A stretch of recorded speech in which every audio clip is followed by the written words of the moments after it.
Hi, I'm Anna, and welcome to BC Stories.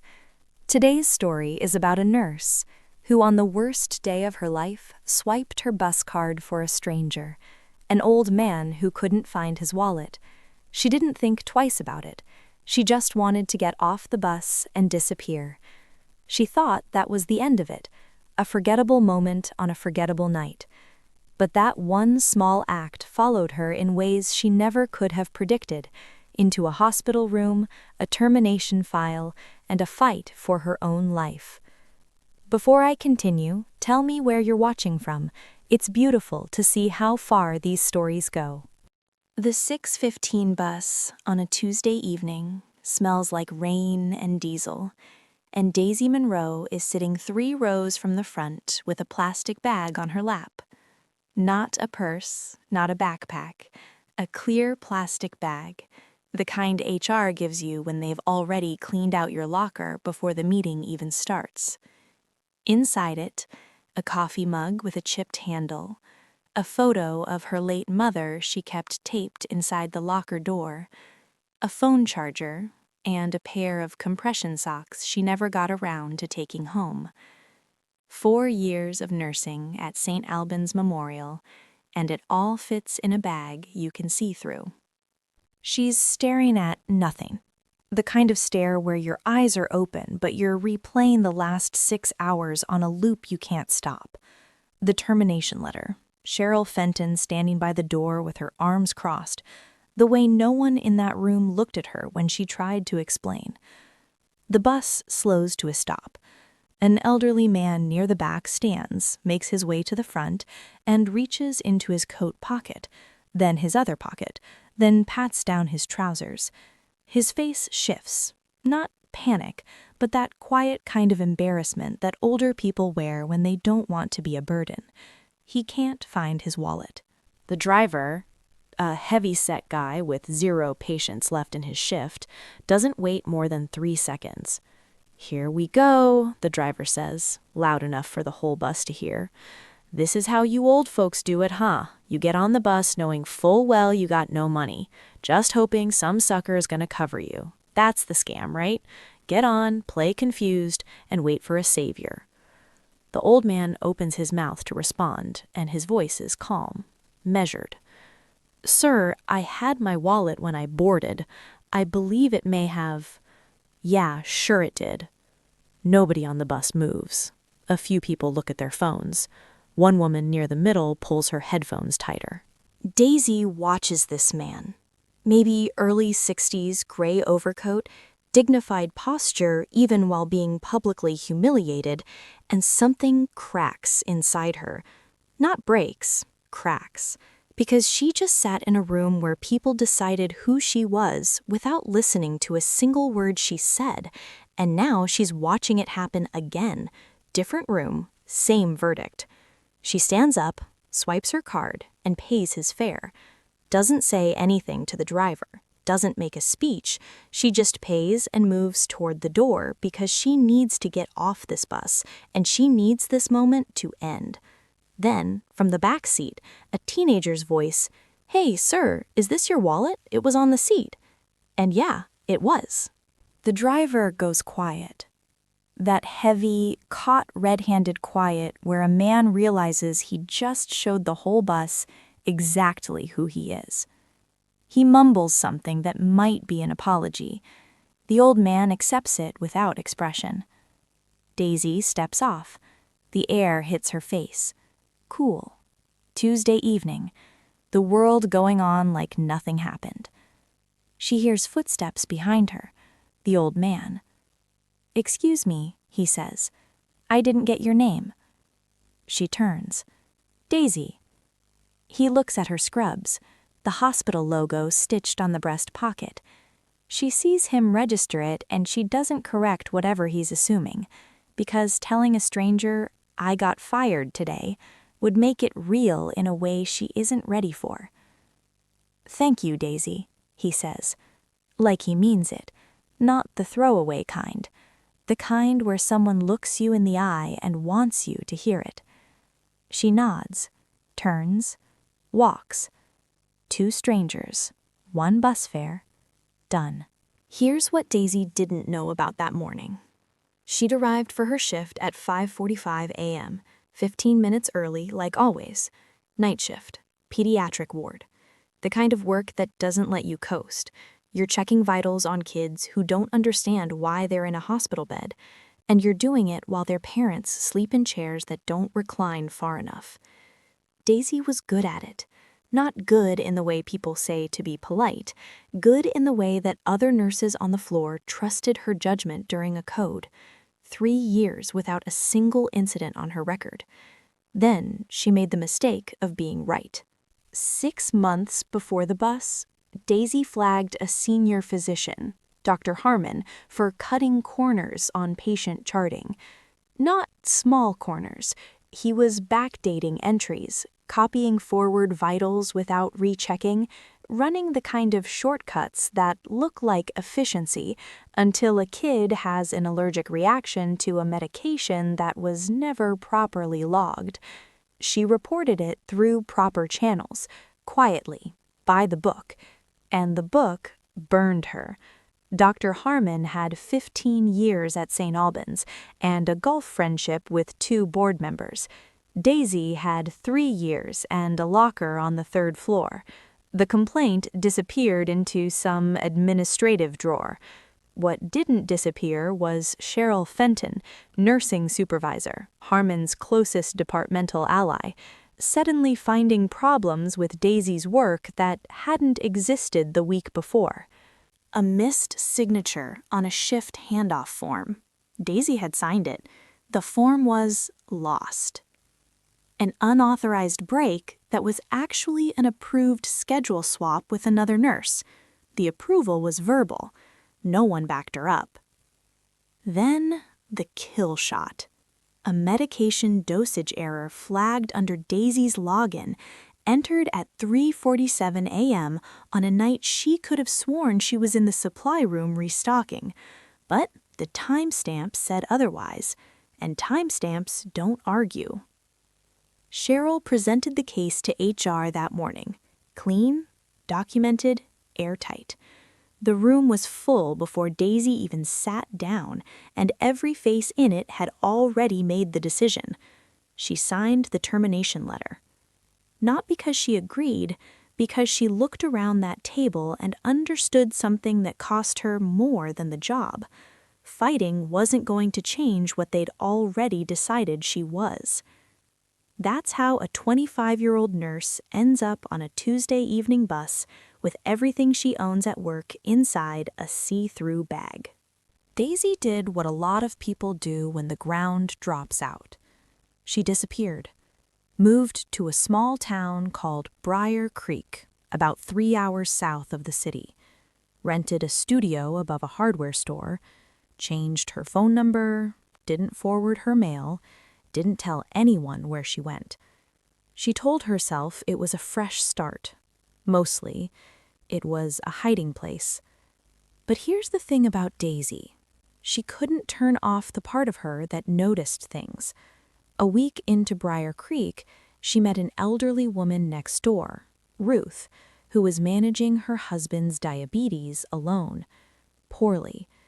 Insulin stored wrong, meals all over the place, nobody checking his feet. Daisy started helping, not officially, not for pay. She'd stop by in the mornings, reorganize the medication schedule, check his blood sugar, gently redirect what Ruth was cooking without making her feel small about it. She never called it nursing. She just called it stopping by. But it was nursing. It was always nursing. You can take the title and the badge and the access card, but you can't take the instinct. For a few months, Briar Creek almost worked. Daisy started sleeping through the night again. She picked up a part-time job at a local diner. Regulars started learning her name. She was breathing. Then the headaches started. Small ones at first, behind her left eye. She blamed the diner's fluorescent lighting. Then the blurred vision came, just a few seconds at a time, like her brain was buffering. She ignored it. She was 25. 25-year-olds don't get sick like that. They get stressed. But the pain sharpened, and the vision episodes stretched longer, and one morning she woke up and couldn't read the clock on her nightstand. A rural clinic ran the scans. The doctor sat her down in a room that buzzed too loud and told her she had a brain tumor. Benign, not cancerous, but growing in a place where benign didn't mean safe. It was pressing against her left temporal lobe, and if it kept growing, it would start taking things from her.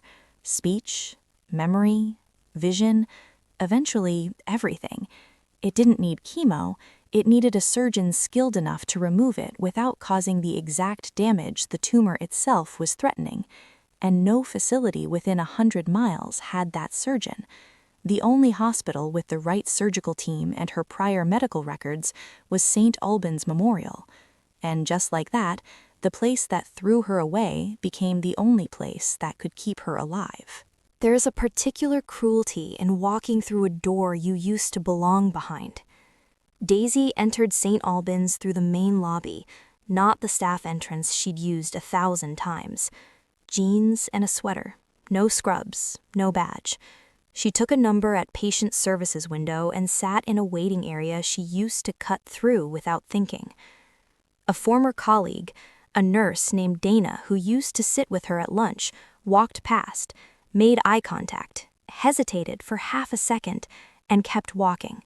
Didn't stop, didn't wave, just the quick look away of someone who doesn't want to be associated with your name. Daisy didn't blame her. That was the worst part. She understood it. When her number was called, she sat across from a benefits administrator, a woman with reading glasses on a chain who typed with 2 fingers and explained her situation. Former employee, terminated 7 months ago, diagnosed with a brain tumor, needed to access her post-employment health coverage for surgical treatment. The woman typed, scrolled, read something on the screen that made her face go flat.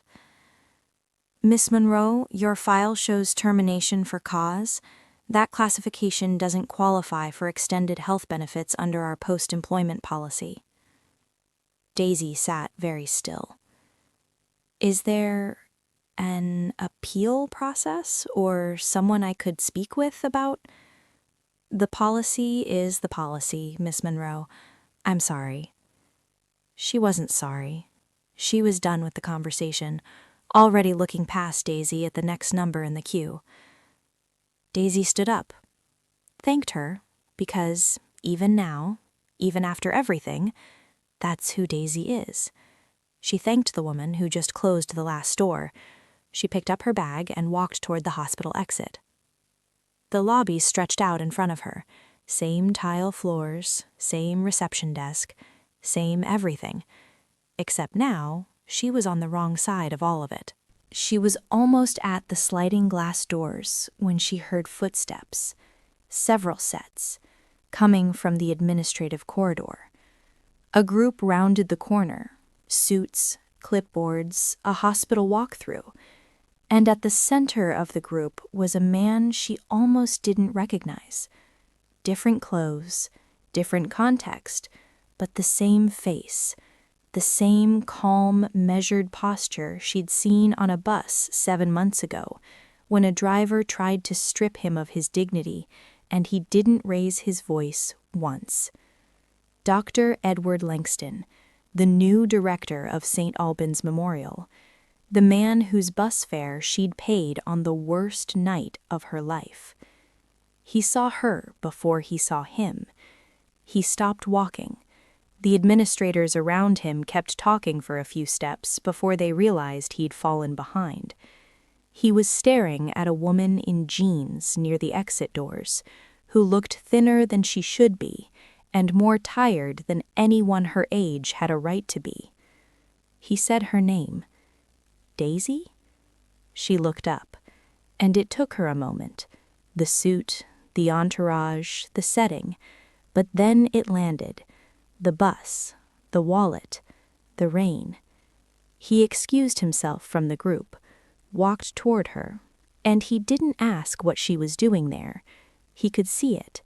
Whatever was wrong, it was written all over her. "I've been looking for you," he said. Here's what Daisy never knew. The morning after the bus, Dr. Edward Linkston officially started his role as hospital director of St. Albans Memorial.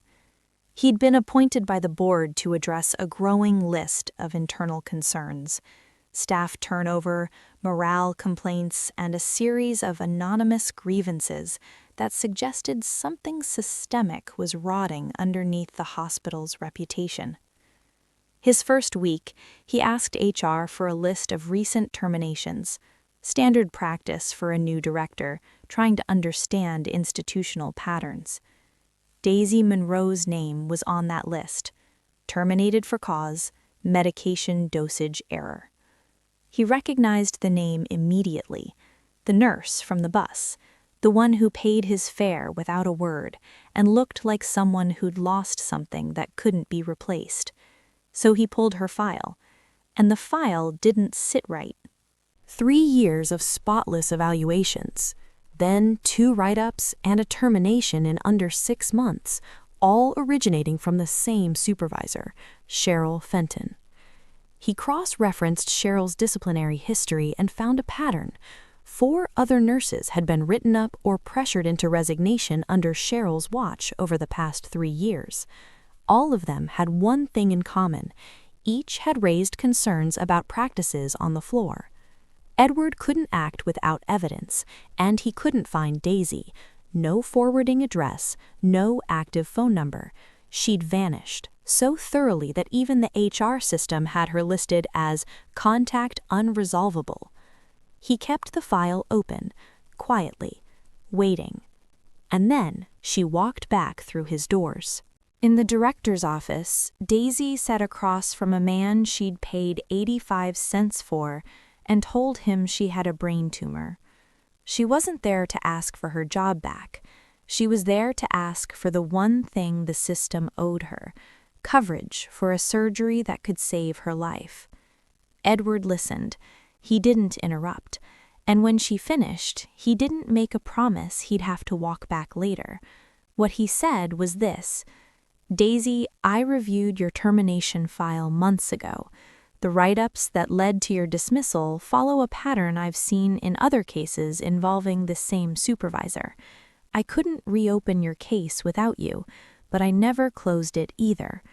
He reinstated her health benefits that afternoon, not as a favor, as a correction. Then he did what Daisy never had the institutional power to do. He launched a formal audit of Cheryl Fenton's supervisory record. And what it uncovered wasn't just Daisy's story. It was a pattern: falsified timestamps, manipulated chart entries, disciplinary actions initiated without proper documentation. At least 3 other nurses pushed out under circumstances that mirrored Daisy's case almost exactly.